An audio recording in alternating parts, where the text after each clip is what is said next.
La Bible dit de courir afin d'arriver à remporter le prix.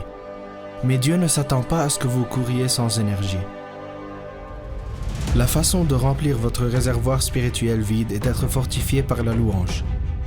Le fait de louer le Seigneur remplira votre cœur de joie et vous amènera dans sa présence pour que vous puissiez courir avec sa force et pas la vôtre. Fortifié par la louange.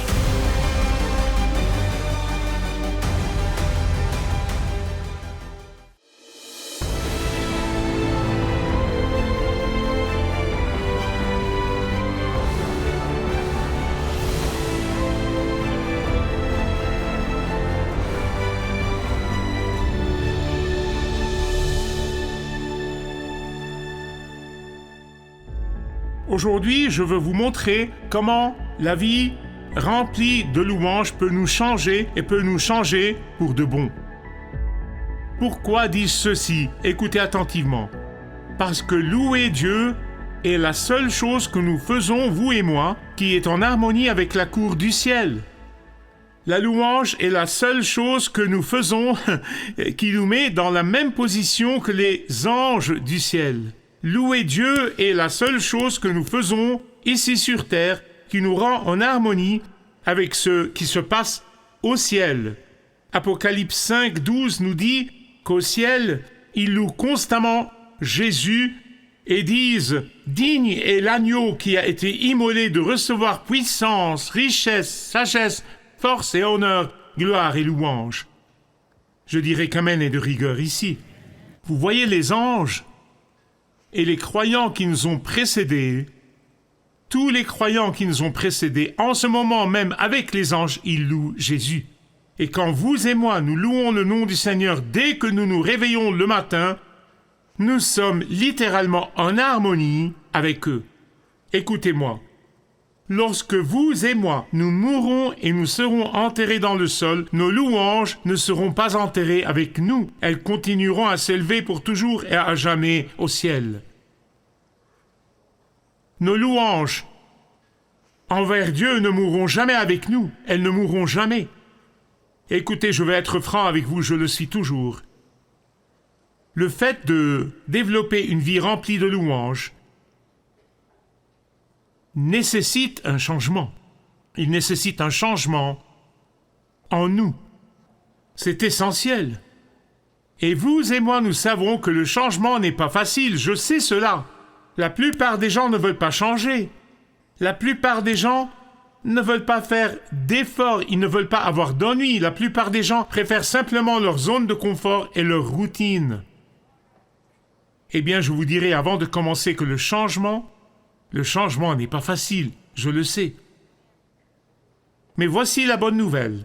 La louange marche. La vie remplie de louanges marche. Mais vous devez l'essayer. Vous devez la pratiquer. Vous devez l'exercer parce que la louange vous changera et cela vous changera pour de bon. Parce que la louange changera votre vie. La louange changera votre attitude. Croyez-moi, la louange changera vos relations. La louange changera votre point de vue, vos sensibilités et même vos désirs. Quelqu'un pourrait demander, « Eh bien, Michael, comment une vie remplie de louanges changerait-elle mon attitude? Comment serait-ce possible ?» Je suis content que vous l'ayez demandé. Parce que lorsque vous prenez le temps de louer le Seigneur quotidiennement, très probablement et très certainement, ce doit être la première chose le matin, vous découvrirez qu'il vous est presque impossible de garder de la colère, de garder l'amertume, du ressentiment ou de la haine. Lorsque vous prenez le temps de louer le Seigneur quotidiennement, de louer la bonté de Dieu, la miséricorde de Dieu et les attributs de Dieu, vous découvrirez bientôt que l'esprit négatif envers les autres et l'esprit positif envers le Seigneur ne peuvent pas coexister. L'un abandonnera, et je sais lequel disparaîtra. Vos louanges commenceront peut-être lentement. Je sais, je suis très lent, mais commencez quand même, bougez simplement vos lèvres. Le Saint-Esprit les remplira. Continuez simplement à bouger vos lèvres. Continuez à bénir Dieu. Je sais que cela pourrait ne pas commencer avec une attitude joyeuse et que vous ne serez pas aux anges. Je comprends cela, ça ne fait rien. Mais vous pourriez commencer avec réticence même. Mais si vous persistez dans la louange, l'esprit de louange vous élèvera. Pourquoi? Parce que, comme nous l'avons vu dans le dernier message, votre louange est une invitation à l'Esprit, le Saint-Esprit de Jésus, non seulement pour qu'il vienne habiter en vous personnellement, mais lorsque l'Esprit de Jésus entre et habite en vous personnellement dans la louange, il viendra et régnera en maître. À ce moment-là, vous deviendrez aimant, vous pardonnerez et prierez même pour ceux qui vous utilisent méchamment. J'ai vécu cela trop de fois pour en douter. Je l'ai vécu trop de fois et je sais que beaucoup d'entre vous l'ont vécu aussi.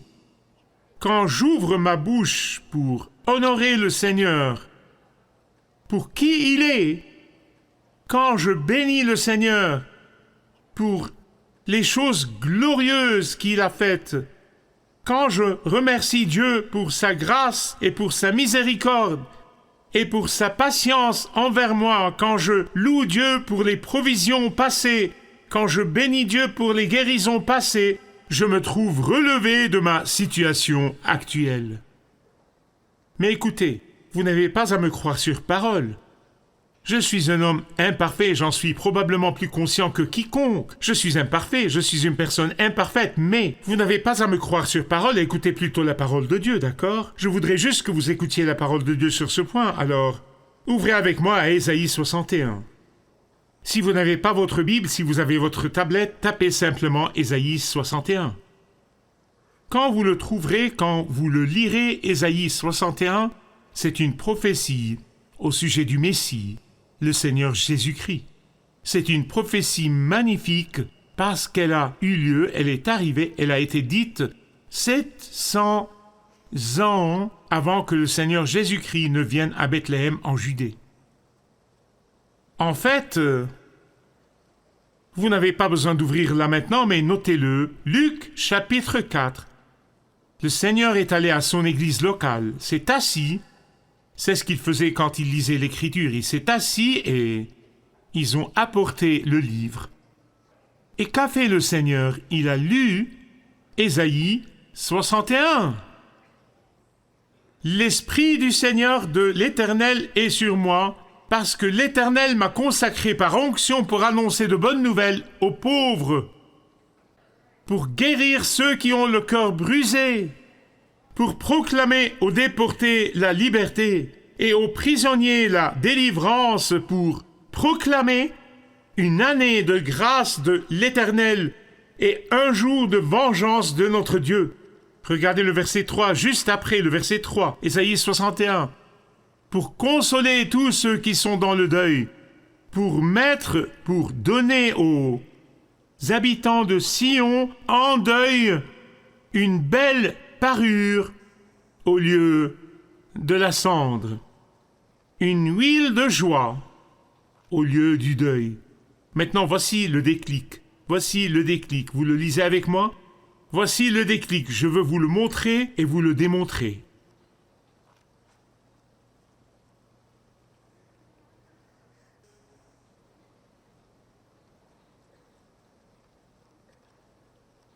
Vous l'avez trouvé? Un costume de louange. Un costume de louange au lieu d'un esprit abattu. En passant, ceci est un costume de louange qui m'a été donné par les pasteurs à Beyrouth, au Liban, il y a quelques années. Maintenant, dans vos Bibles, je voudrais que vous souligniez un costume de louange. C'est le costume que l'on porte lors des célébrations. Je dois vous dire 2 ou 3 choses sur le vêtement de louange que vous devez comprendre. Tout d'abord, le vêtement de louange n'est pas quelque chose avec lequel vous êtes né. La deuxième chose à propos du vêtement de louange est que c'est quelque chose que vous portez. Et la troisième chose est que le vêtement de louange ne fait rien s'il est plié ou suspendu dans le placard, il ne vous fait aucun bien. Et la quatrième chose que je voudrais vous dire, c'est que le vêtement de louange est quelque chose que vous choisissez de porter. Vous choisissez de le porter. À propos du vêtement de louange, écoutez-moi. C'est quelque chose qui vous est donné. C'est comme ce vêtement de louange m'a été donné. Il vous est donné. C'est quelque chose qui vous est offert. Et à cause de cela, il vous appartient maintenant. Il vous est disponible maintenant. Il est là quand vous le voulez maintenant. Mais voici le déclic. Personne ne peut le porter pour vous. En d'autres termes, personne ne peut louer Dieu pour vous. Ils peuvent remercier Dieu pour vous, mais ils ne peuvent pas faire les louanges que vous devez faire.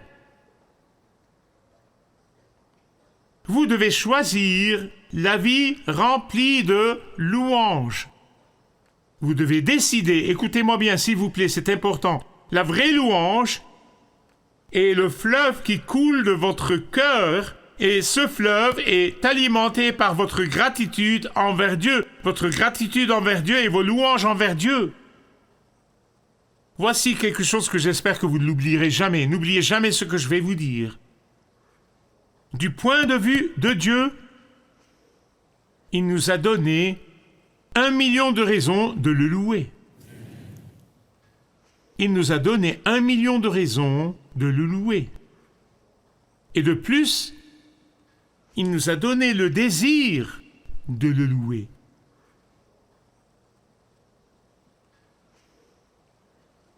Et devinez ce qui arrive.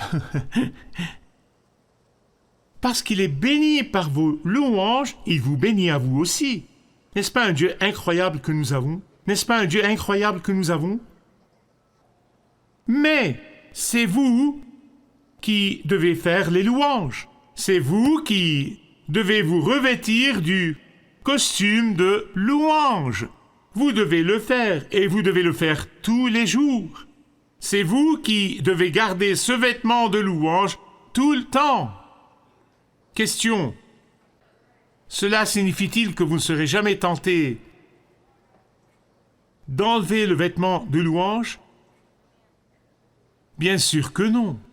Les tentations viennent à nous tous. Mais à chaque fois que l'ennemi de votre âme vous offre un costume de désespoir, que faites-vous? Vous l'écrasez avec le costume de louange.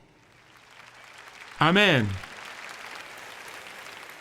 Mais il y a autre chose que je dois vous dire sur le costume de louange. Ce n'est pas Michael Youssef, ce n'est pas un prédicateur, ni un évangéliste, ni un théologien. Non, le Seigneur lui-même est celui qui fait le contraste entre le costume de louange et l'esprit de désespoir.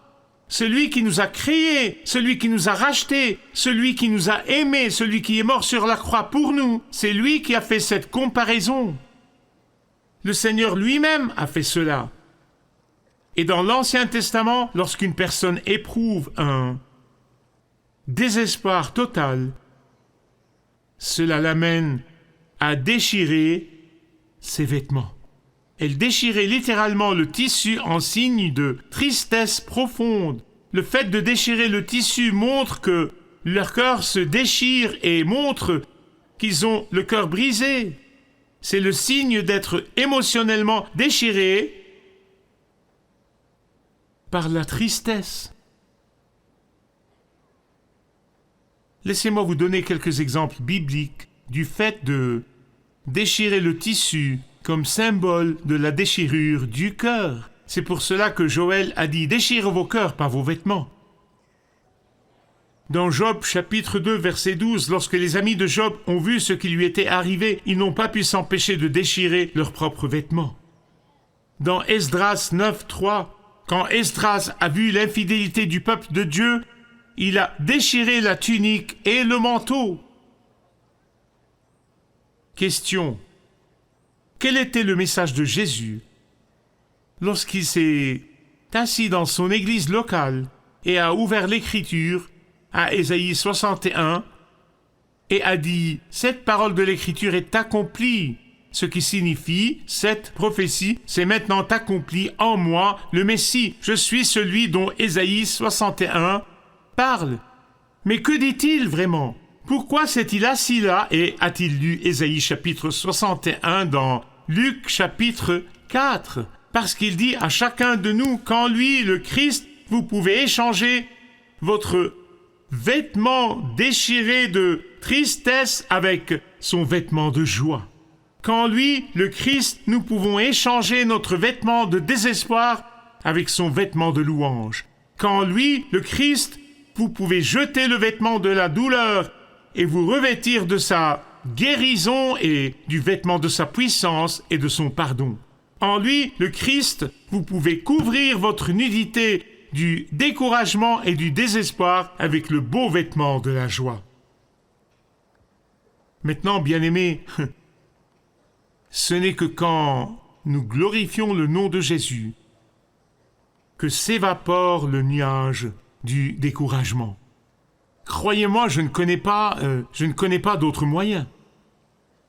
C'est lorsque vous bougez vos lèvres dans la louange, l'adoration et la vénération quotidiennement qu'il déplace sa puissance, sa force et sa joie en vous.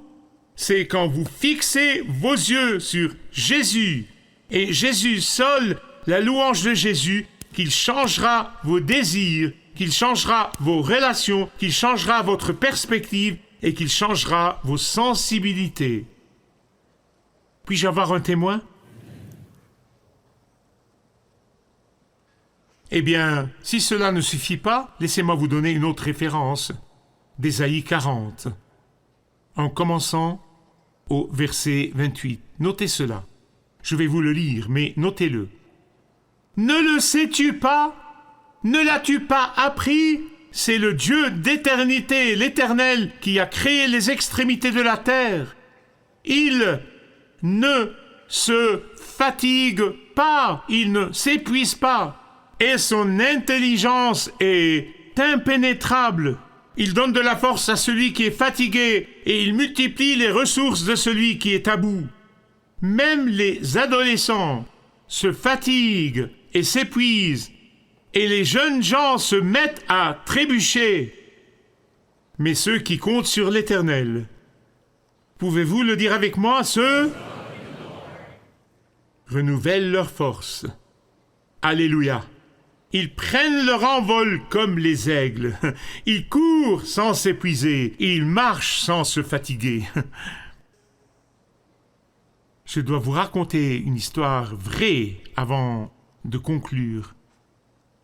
C'est une histoire merveilleuse. C'est un exemple incroyable pour moi et je prie qu'il le soit pour vous. Le meilleur exemple de la façon dont le vêtement de louange peut submerger l'esprit du désespoir et du découragement à chaque fois. Il s'appelait George Frédéric Handel. Je suis sûr que vous connaissez le nom. Un jour, il était tout seul dans sa chambre et se sentait déprimé, découragé. En fait, il se sentait profondément et complètement abattu. Il était découragé et il était là. Son âme allait mal en lui. Vous voyez, quelques jours plus tôt, son orchestre a été jeté à la rue après la répétition. Le lendemain, le public du concert s'est moqué de lui. Et il s'est convaincu qu'il n'était rien d'autre qu'un raté. Il est juste un échec total. Il sentait qu'il ne lui restait plus qu'à quitter Londres.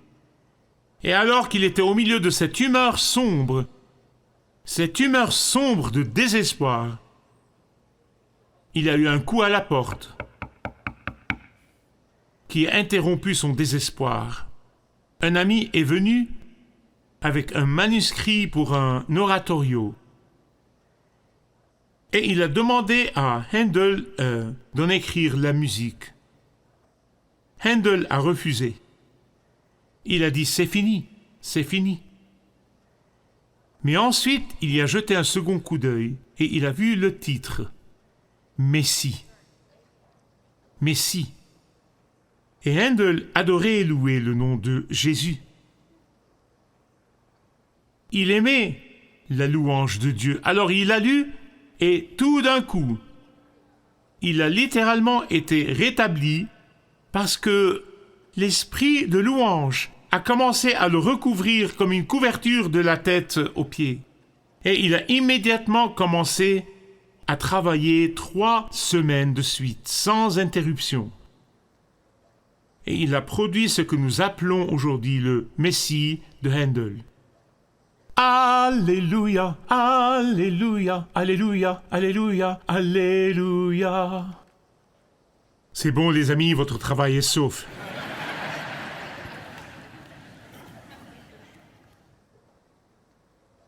Et ainsi, mes amis bien-aimés, le vêtement du désespoir a été remplacé par le vêtement de louange. Aujourd'hui, vous et moi et des millions d'autres dans le monde, nous pouvons être bénis par cette musique magnifique, le soi-disant Messie de Handel. Et ce morceau est né d'un esprit de désespoir remplacé par le vêtement de louange. Je suis sur le point de finir, donc je ne veux pas vous perdre dans les 2 dernières secondes, d'accord? C'est impossible de dire comment Dieu peut vous utiliser à vous, et vous, et vous, et chaque personne qui m'écoute. Oui, vous, quel que soit votre âge, votre situation, vos conditions de vie et où que viviez. Il peut vous utiliser. La question est, direz-vous « Oui Seigneur, oui Seigneur, je prendrai le vêtement de louange. Chaque jour, je m'en couvrirai et je vivrai une vie remplie de louanges. »